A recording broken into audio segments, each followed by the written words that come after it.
और अब कमलनाथ की एंट्री का विरोध भारतीय जनता पार्टी में शुरू हो गया है। बीजेपी युवा मोर्चा के राष्ट्रीय महामंत्री तेजिंदर बग्गा ने मोर्चा खोल दिया है। सोशल मीडिया एक्स पर कमलनाथ पर निशाना साधा। उन्होंने कमलनाथ के लिए बीजेपी के दरवाजे कभी नहीं खुलेंगे, ये बात कही है तेजिंदर सिंह बग्गा ने।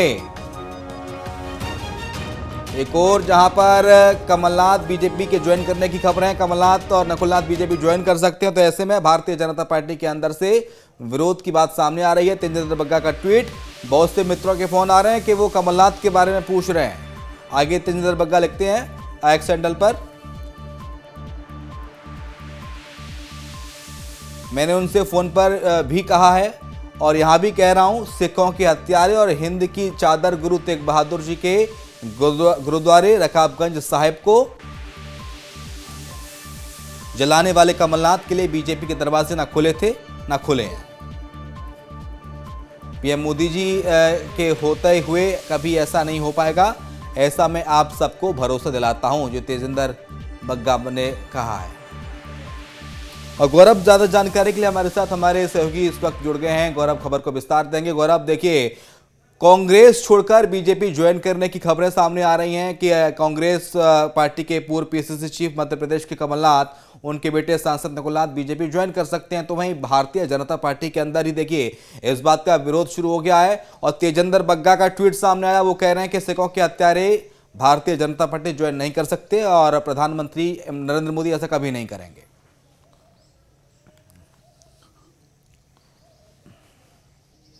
देखिए, एक तरफ जहां कमलनाथ के बीजेपी में शामिल होने की अटकलें लगातार लगाई जा रही है, तो कहीं ना कहीं इससे कई लोग नाखुश भी नजर आएंगे। आपको याद होगा जब ज्योतिरादित्य सिंधिया बीजेपी में शामिल हुए थे, उस दौरान भी अंदर खाने से कई नेताओं ने उनके बीजेपी में शामिल होने का विरोध दर्ज किया था। लेकिन जिस तरीके से आलाकमान ने इस पूरे मामले में फैसला लिया था, तो पूरी पार्टी को इस फैसले को मानना पड़ा था। अब कमलनाथ का अभी बीजेपी में शामिल होना तय नहीं हुआ है, अभी केवल अटकलें लगाई जा रही है, लेकिन ये अटकलें संभावनाएं काफी ज्यादा आगे बढ़ चुकी है, क्योंकि जिस तरीके से नकुलनाथ और कमलनाथ खेमे के विधायकों ने जिस तरीके से अपने ट्विटर हैंडल से कांग्रेस के बायोपिक हटाई है, अलग अलग तरीके के बयान आ रहे हैं कि कमलनाथ जो फैसला लेंगे उनके साथ हम खड़े हुए हैं, तो कहीं ना कहीं अब ये कहा जा रहा है कि कमलनाथ बीजेपी में शामिल हो सकते हैं। और ऐसे में जाहिर सी बात है कि कमलनाथ के विरोध में जो बीजेपी में नेता रहे होंगे और जो बीजेपी में ऐसे नेता भी हैं जो कमलनाथ के लगातार विरोध करते आए हैं, तो वो इस बात का विरोध जरूर जताएंगे कि कमलनाथ को बीजेपी में शामिल नहीं होना चाहिए। हालांकि यह बात भी तय है कि अगर प्रधानमंत्री नरेंद्र मोदी से मुलाकात के बाद कमलनाथ की अगर कुछ बात तय होती है, जो शर्तें हैं, जो बातचीत है, वो तय होती है, आगामी लोकसभा चुनाव को लेकर कोई बेहतर ऑप्शन बीजेपी के पास आता है, तो इसकी ओर लेकर कोई फैसला लिया जा सकता है। अब जिस तरीके तेजिंदर बग्गा का जो ट्वीट यहाँ पे हम देख रहे हैं, तो कहीं ना कहीं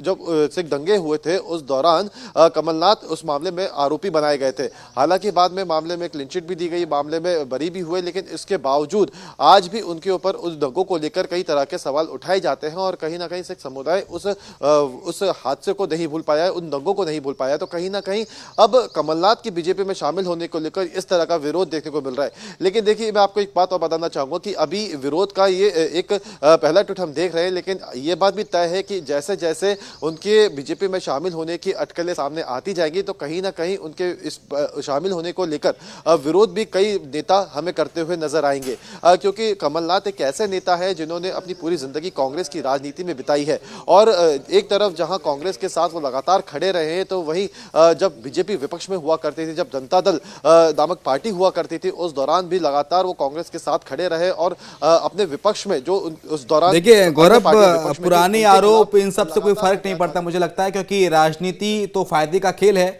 जहां जिसको फायदा मिलता है वहां हाथ मिला लिया जाता है। और हाल ही में नीतीश कुमार का एग्जांपल हमने देखा, पूरे देश ने महिलाओं के बारे में किस तरह से टिप्पणी की, देश भर में निंदा हुई, बीजेपी के शीर्ष नेताओं ने निंदा की, लेकिन उसके बावजूद भी नीतीश कुमार को एनडीए में लिया गया। लेकिन सवाल यह है कि ज्योतिरादित्य सिंधिया ही पहले ही कांग्रेस से बागी हो चुके हैं, बीजेपी में फिलहाल हैं, राज्यसभा सांसद हैं, केंद्रीय मंत्री हैं, और ऐसे में कमलनाथ का भी भारतीय जनता पार्टी अगर ज्वाइन कर लेते कमलनाथ, तो क्या एक कमान में दो तीर रह पाएंगे? दो बड़े चेहरे मध्य प्रदेश की राजनीति के, दो बड़े धुरंधर, कमलनाथ, ज्योतिरादित्य सिंधिया,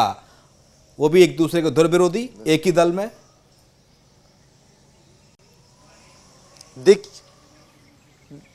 देखिए, सबसे बड़ी समस्या आने वाले समय में यही देखने को मिलेगी, क्योंकि देखिए अगर कमलनाथ बीजेपी में आते हैं, नकुलनाथ बीजेपी में आते हैं, तो जाहिर सी बात है कि उनके जो गुट के लोग हैं, जो उनके खेमे के लोग हैं, वो भी बीजेपी में शामिल होते हैं। ऐसे में जो अन्य पार्टी के जो नेता होते हैं, जो लोग लंबे समय से पार्टी के लिए काम करते हुए आ रहे होते हैं या मेहनत कर रहे होते हैं, कहीं ना कहीं उन्हें ये डर लगता है कि जिन क्षेत्रों में उनको उनका अधिकार मिलना चाहिए था, वहां पर अब उन नेताओं को अधिकार दिया जाएगा या उन नेताओं को मौका दिया जाएगा जो कमलनाथ के साथ बीजेपी में शामिल होंगे। यही जो चीज है वो हमें ज्योतिरादित्य सिंधिया के बीजेपी में शामिल होने के दौरान भी देखने को मिली थी। कई सीटों पर ज्योतिरादित्य सिंधिया के खेमे के नेताओं को विधानसभा का टिकट दिया, उन्हें राजनीति में मौका दिया, पार्टी ने उन्हें अवसर दिया। तो ऐसे में उन नेताओं को जरूर बुरा लगा था जो उन क्षेत्रों में लंबे समय से काम कर रहे थे। जब भी देखिए कोई बड़ा नेता एक पार्टी को छोड़कर दूसरी पार्टी में शामिल होता है तो उस दौरान ये देखा जाता है कि उनके साथ शामिल हुए उन नेताओं को तवज्जो दी जाती है, लेकिन कहीं ना कहीं उन नेताओं का अधिकार जरूर मारा जाता है जो लंबे समय से उन क्षेत्रों में काम कर रहे हैं, जो पार्टी ठीक है गौरव, बने रहिए।